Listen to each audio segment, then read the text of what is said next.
오늘 함께 보신 본문을 중심으로 내 눈을 열어 보게 하소서, 내 눈을 열어 보게 하소서라는 제목으로 함께 잠시 말씀의 은혜를 나누겠습니다. 여러분들 어떤 드라마나 또는 소설 또 영화를 보든지 또는 읽든지 또 어떤 일상의 생활에서 누군가와 대화를 하든지 계속해서 우리가 뭘 이해하려고 보고 듣고 대화를 합니까? 상대방이 뭘 말하고 싶어 하는가?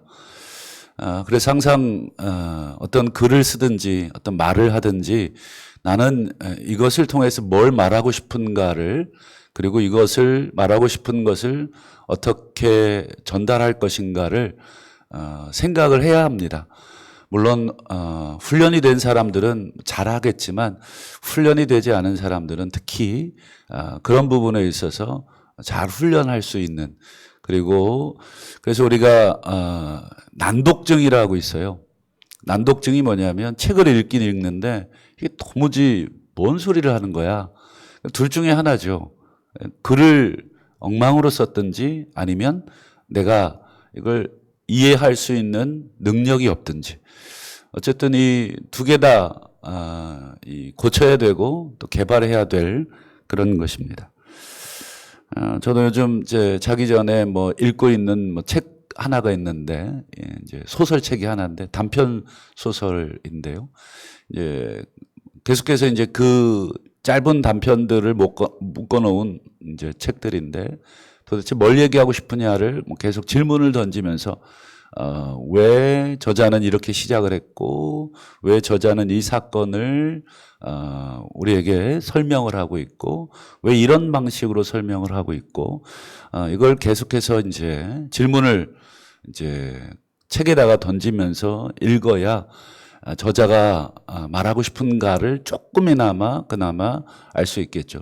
그렇게 깨달았다 할지라도 원 저자의 의도를 100% 파악하는 것이 쉽지는 또 않을 때가 많습니다.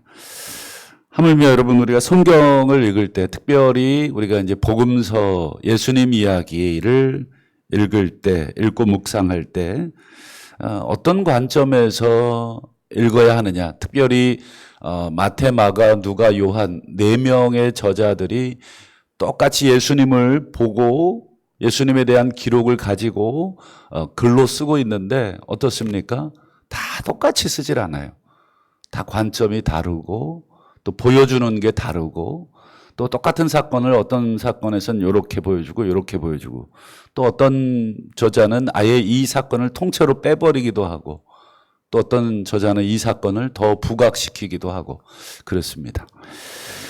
좌우간 뭐 4명의 저자뿐 아니라 그 이후에 뭐 베드로, 뭐 바울 등등의 이 신약의 저자들까지 신약 성경 전체는 예수님에 대한 이야기를, 사실 구약 성경도 그렇죠.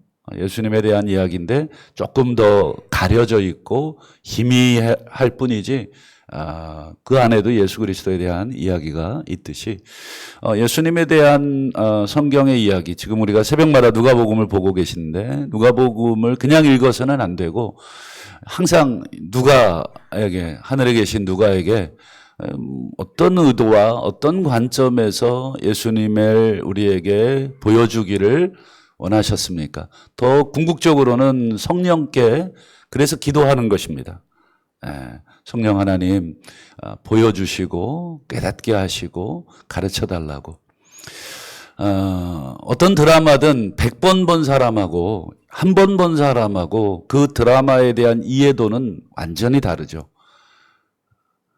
처음 봤을 때는 그냥 전체적인 줄거리를 이해하려고 애썼다면 한 100번쯤 보면 등장인물들의 대사 하나하나들, 표현 하나하나들이 아주 귀에 들어옵니다. 저 사람이 왜 저렇게 말을 했을까? 그리고 왜 저런 말을 통해서 뭘 전달했을까? 이런 것들을 소위 말해서 디테일들이 이렇게 더 훨씬 많이 보입니다. 성경도 그렇습니다. 많이 읽고 그리고 그 성경에 계속 질문을 던지면서 읽은 사람을 당해낼 수가 없습니다. 성령께서도 그런 사람들에게 더 많은 것을 보여주겠죠. 그런 면에서 우리가 예수님의 이야기를 우리가 함께 나누고 있는데 어떤 관점에서 예수님을 읽어야 하는가, 어떤 관점에서 예수님을 전해주고 있는가, 여러분 어떤 관점에서 예수님을 전해주고 있느냐, 이 질문에 답을 하지 못하면 우리 예수님의 이야기를 100번 읽었는데도 아무 소용이 없는 거죠. 성령께서, 하나님께서 이 예수님의 이야기를 누가를 통해서 전해주셨는데 도대체 이게 어떤 이야기를 하고 싶은 것입니까? 이걸 깨달아야 되겠죠. 예수님의 이야기를 우리가 정확하게 100% 다 알 수는 없지만 어쨌든 드러난 어떤 이 사건들, 예수님의 말씀들을 종합해 봤을 때 예수님 이야기는 출애굽 관점에서 우리에게 전해주고 있다 하는 것이 아주 중요한 관점입니다. 출애굽 관점. 여러분 이 출애굽이라고 하는 것을 알아야 예수님을 알 수 있다 이렇게 되어 있는 것입니다. 출애굽을 모르면 예수님도 잘 안 보인다. 대표적으로 몇 가지만 말씀을 드려볼까요? 여러분 출애굽의 주인공이라고 하면 모세를 들 수가 있는데 여러분 모세와 예수님을 한번 액면적으로 한번 비교해 보시면 여러 가지 비슷해 보이고 그리고 똑같아 보이는 것들이 많이 겹쳐 보이죠. 가령 모세나 예수님 태어날 때 공통점이 있어요. 그게 뭐죠? 두 분 다 죽을 뻔했다. 누군가가 죽이려고 했다. 이게 공통점이고 또 예수님과 모세 또 예수님과 이스라엘만 비교해 볼까요? 예수님과 이스라엘 이야기. 출애굽의 당사자들인 이스라엘. 둘 다 애굽으로 내려갔다. 그렇죠? 둘 다 애굽에서 내려가서 있었다 하는 것이 공통점이고요. 또 세례 사건도 공통점입니다. 예수님은 요단강에서 세례를 받았고 이스라엘 민족들은 어디서 세례 받았냐면 홍해에서 세례를 받았습니다. 고린도전서 10장에 보면 사도 바울이 구약의 그 홍해 사건을 세례 사건하고 비교하면서 보여주고 있었죠.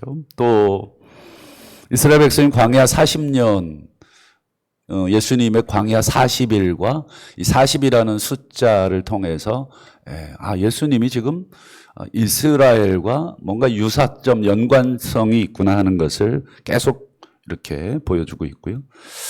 무엇보다도 여러분 이스라엘이 모세를 통하여 애굽에서 해방이 됐잖아요. 모세가 이스라엘을 애굽에서 해방시켰다면 예수님은 온 인류를 죄에서 해방시켰죠. 이것도 평행적으로 볼 수 있도록 배치를 해놓고 있는 것입니다. 또 이스라엘 백성들이 가나안 땅에 들어간 사건, 가나안 땅을 정복한 사건을 여러 측면에서 해석할 수 있지만 그것을 심판의 측면에서 해석을 해보면 이스라엘 백성이 출애굽해서 가나안 땅까지 들어간 것은 애굽에 대한 심판과 가나안 땅의 그 일곱 족속들의 만연한 관영한 가득한 죄에 대한 심판이었듯이 예수님께서 여러분 골고다 십자가 사건, 예수님의 그 십자가 사건은 뭐에 대한 심판이냐면 온 인류의 가득한 죄에 대한 심판의 사건으로 보게 되죠.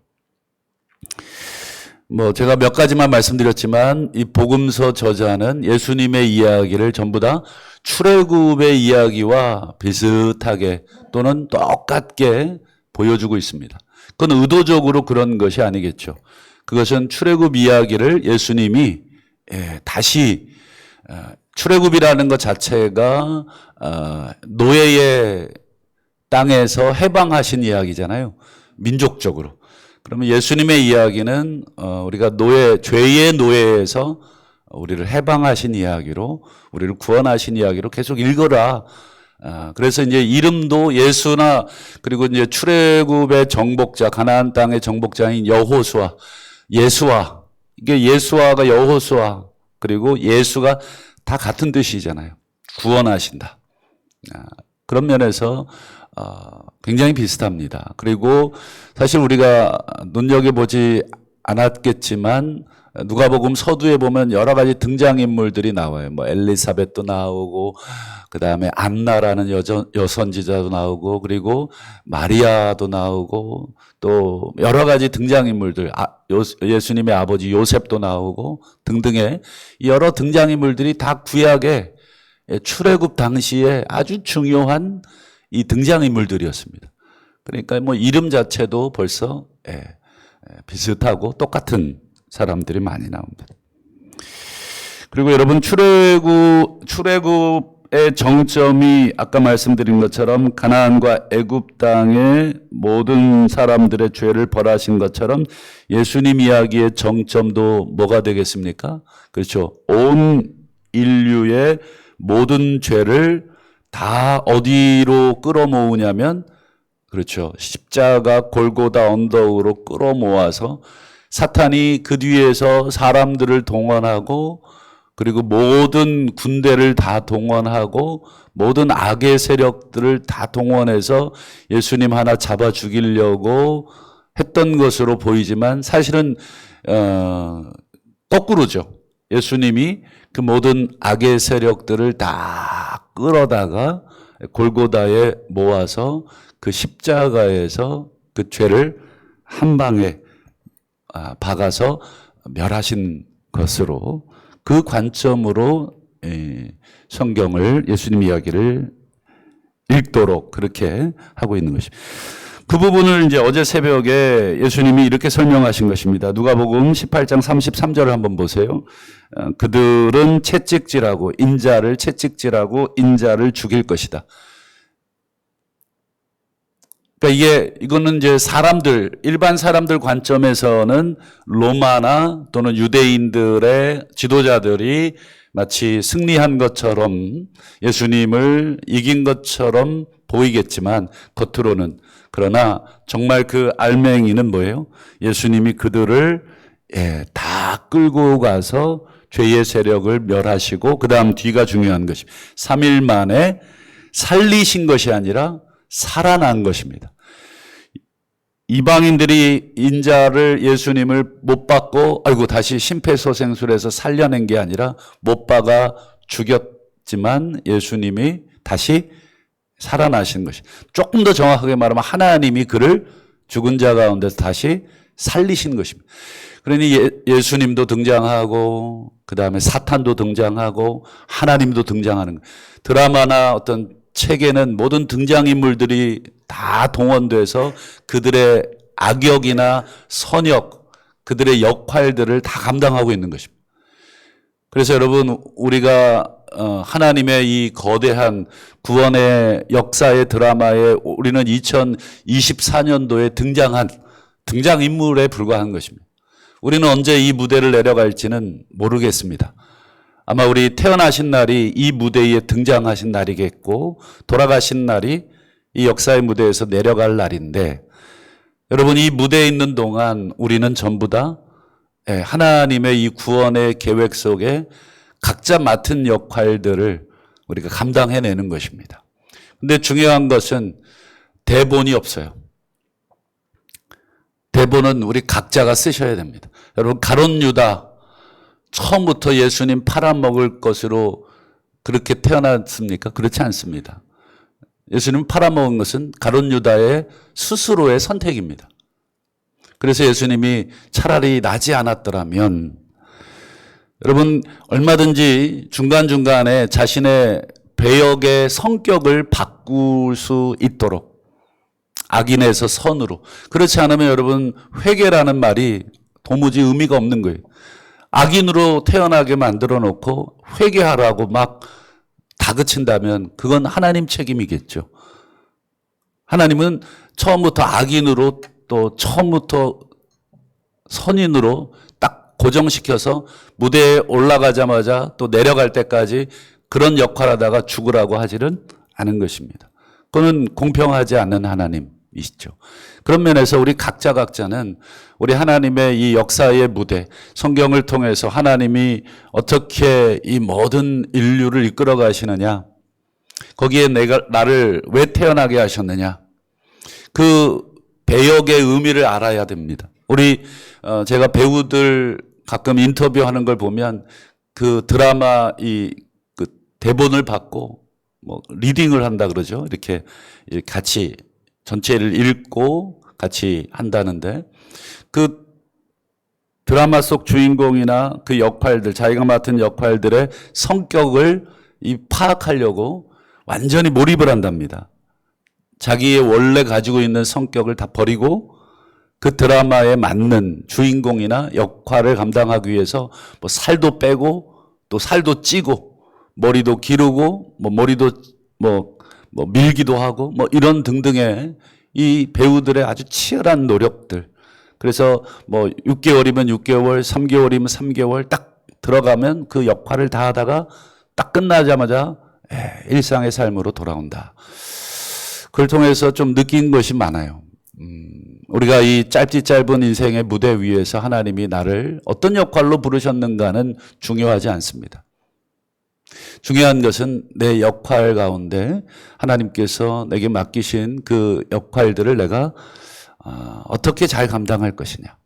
대본은 없고 주어진 어떤 액션 어떻게 해야 될지도 없지만 하루하루 내게 주어진 이 무대만 있을 뿐이고 하나님이 성령을 통하여 성령을 따라 걸어가면서 기도하면서 순간순간 선택하면서 순간순간 판단하면서 그 정답이 없기에 우리가 늘 의지할 수밖에 없죠. 감독의 눈을 볼 수밖에 없는 거예요. 내가 잘 가고 있는 것이냐. 그리고 도와달라고 신호를 보내고 그렇게 가는 것이죠. 여러분, 사람들은 예수님을 죽였다고 생각했지만 예수님 관점에서 보면 사람들의 모든 죄를 다 끌고 골고다로 끌고 가셔서 거기서 그 죄를 죽이시고 자기의 육체에 그 죄를 죽이시고 그 육체를 다시 하나님을 통해서 생명을 받은 사건. 한마디로 예수의 죽음은 인간의 눈에는 단순한 죽음이겠지만 아니면 로마에 반역한 촌뜨기 어떤 유대인들이 주장하는 어떤 선지자의 그냥 인간적인 죽음이겠지만 그 관점에서 보면, 그러나 하나님의 관점에서는 그 죽음은 단순한 죽음이 아니라 죽음이 죄를 죽인 것이고 그리고 그 죄의 권세에서 다시 살아나심으로 영원한 영생을 본인이 먼저 취하시고 그리고 훗날 예수를 믿는 자들, 예수 안에 있는 자들, 예수 안에 들어온 자들에게도 나누어 주시는 그런 모습을 오늘 이 33절이 보여주고 있습니다. 그런데 문제가 있습니다.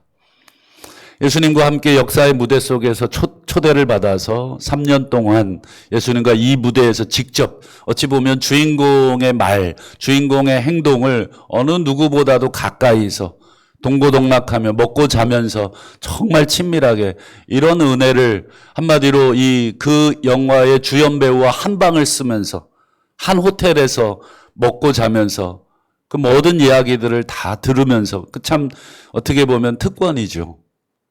그 특권을 제자들이 다 누렸습니다. 그런데 그런 제자들이었지만 그들은 메시아를 통한 하나님의 구원 계획 또 비밀을 전혀 깨닫지 못하고 있는, 우리 지난 18장 34절을 화면을 통해서 보시면 제자들이 이것을 하나도 깨닫지 못하더라. 지금까지 보고 듣고 했는데, 그리고 직접적으로 예수님께서 고난받고 채찍질 당하고 나 죽어 하지만 3일 만에 살아날 거야, 이 얘기를 한 번만 한 게 아니라 앞서서도 제가 기억하기로 최소 3번인데 전혀 그게 들어오지 않았던 것이, 예수님의 이 중요한 대사가 전혀 이 귀에 들어오지 않은 것이죠. 우리가 드라마를 봤는데 이런 음악이 배경음악으로 있었어? 왜냐하면 이 화면에만 집중하다 보니까 뒤에 이 배경음악이 안 들려요. 그러나 여러분, 음악의 관점에서 드라마나 영화를 보는 사람은 영화의 이 음악만 들린답니다. 이때 이 음악을 선택을 했네. 야, 이 음악이 어떤 리듬이네. 이런 관점에서 보이듯이 여러분 제자들은 이 도무지 예수님을 보고 듣고 특별히 대놓고 얘기했는데도 깨닫지를 못했다. 그러던 와중에 오늘 본문의 여리고의 맹인 사건을 오늘 기록을 해주고 있어요. 여러분 누가가 왜 이 사건을 기록해 주는가? 예수님이 예루살렘으로 올라가는데 얼마나 많은 일이 있었겠습니까? 그러나 그중에 왜 이 맹인 사건을 꼭 집어가지고 다 기록할 수는 없기에 누가의 관점이 이 안에 들어있는 것인데 뭘 보여주고 싶은 것인가? 그저 예수 믿으면 간절히 원하면 병이 나을 수 있다는 것, 너희들도 이 여리고의 이 맹인처럼 좀 간절해져라. 물론 그거 얘기할 수도 있겠지만 아까도 말씀드린 것처럼 이 거대한 예수님의 이야기의 중요한 출애굽의 관점에서 이 사건을 어떻게 해석할 거냐. 그저 개인의 믿음의 결과로 치유됐다는 것 정도로만 읽으면 그는 완전히 유치원생들. 맹인이 예수님 불렀더니 낫게 해주셨어요. 이렇게 해석을 하고 그냥 딱 덮는다면 그 정도로만 우리가 이해하고 말겠지만 최소한 우리들은 성경을 그리고 신앙생활을 지금까지 해왔잖아요. 그렇다면 이 사건 속에 예수님은 어떤 목적을 가지고 이 여리고의 맹인을 치유하셨는가? 역시 관점이 있겠고 목적이 있는데 그것은 예수님이 누구신가를 계속해서 십자가를 앞두고 이제 곧 예루살렘인데 예루살렘에 올라가시면서까지 나는 이런 존재야 라고 하는 것을 스스로 계속 계시하시는, 보여주시는 그런 사건입니다. 여러분 예수님의 공생의 첫 시작을 하면서 하셨던 첫 번째 설교가 있어요.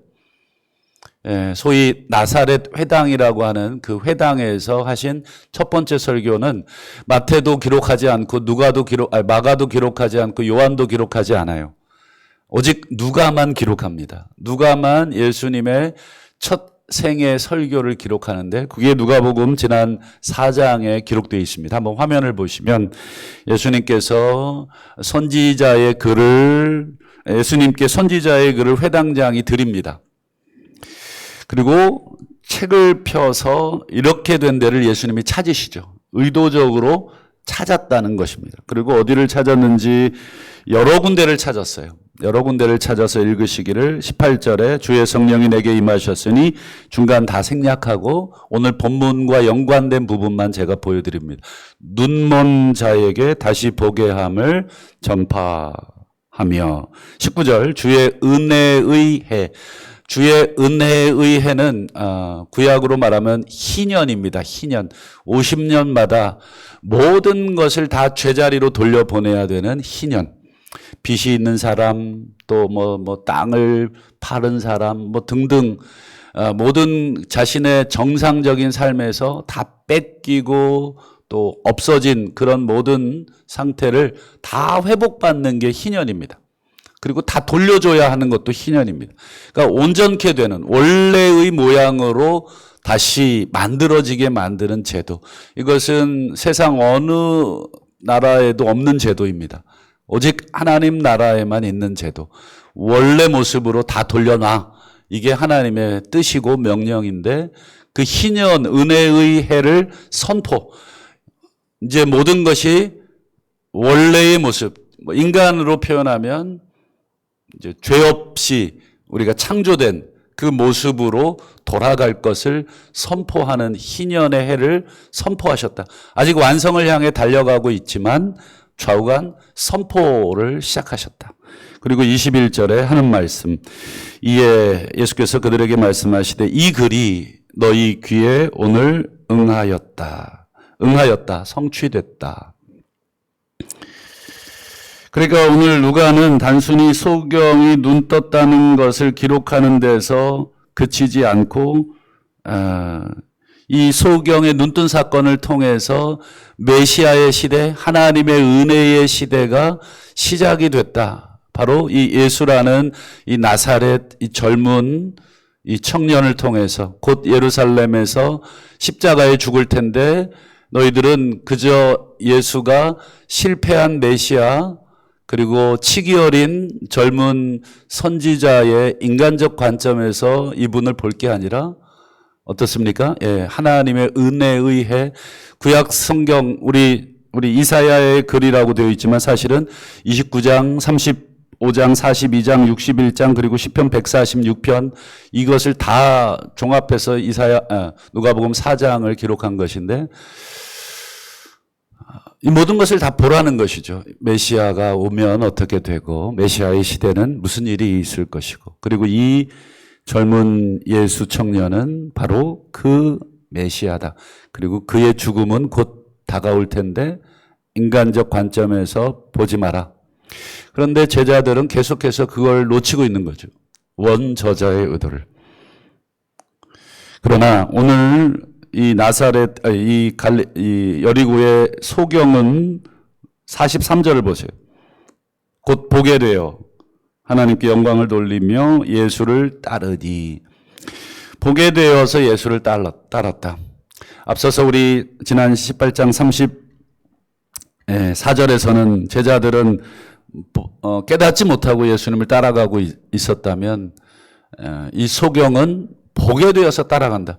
물론 눈을 떴다는 의미도 있지만 이 누가는 이 제자들의 모습과 바로 사건을 연결시키면서 이 두 등장인물을 비교시키고 있는 것이죠.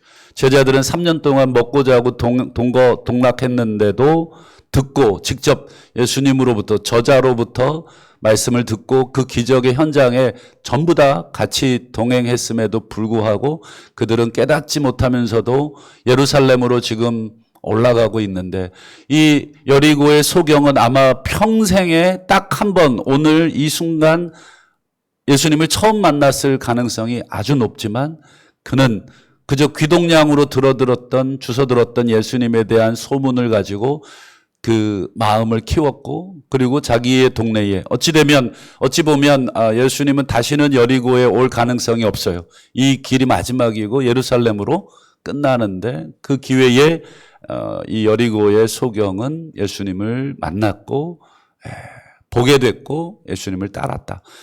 제자들의 모습과 반대되는 그 모습을 보여주고 있습니다. 말씀을 맺겠습니다. 누가복음 8장 10절에 하나님의 나라의 비밀을 아는 것이 너희에게는 허락되었다. 다른 사람에게는 허락되지 않고 비유로 말씀돼. 허락됐다는 걸 다 깨닫는다는 뜻이 아닙니다. 깨달을 수 있도록 직접 듣게 하고 보게 하셨다는 말 그대로 허락이지 깨닫는 몫은 누구의 몫이냐면 제자들의 몫이에요. 제자들을 직접 예수님을 보고 듣게 하신 그것은 굉장한 특권이요 은혜인데 직접 보고 듣고 하면서도 예수님을 팔아버렸던 가룟 유다, 예수님을 모른다고 부인했던 이 많은 제자들 한마디로 엄청난 책망을 받겠죠. 자신들은 그런 엄청난 허락과 특권을 받았지만 여러분 이 말씀을 통해서 제자들의 모습과 오늘 여리고의 소경의 이야기를 우리가 읽어가면서 오늘 우리에게도 이제 적용을 해야 되겠죠. 오늘 우리가 살아야 되니까. 오늘 2024년도 지금 우리 3월 달을 우리가 살고 있고 오늘 하루도 우리가 여전히 똑같은 세상 속에 살고 있는 것처럼 보이지만 그것은 전혀 관점이 없는 사람이기 때문에 여러분 오늘 똑같은 하루 아닙니다. 오늘은 새로운 하루고 하나님이 일하시는 또 다른 하루입니다.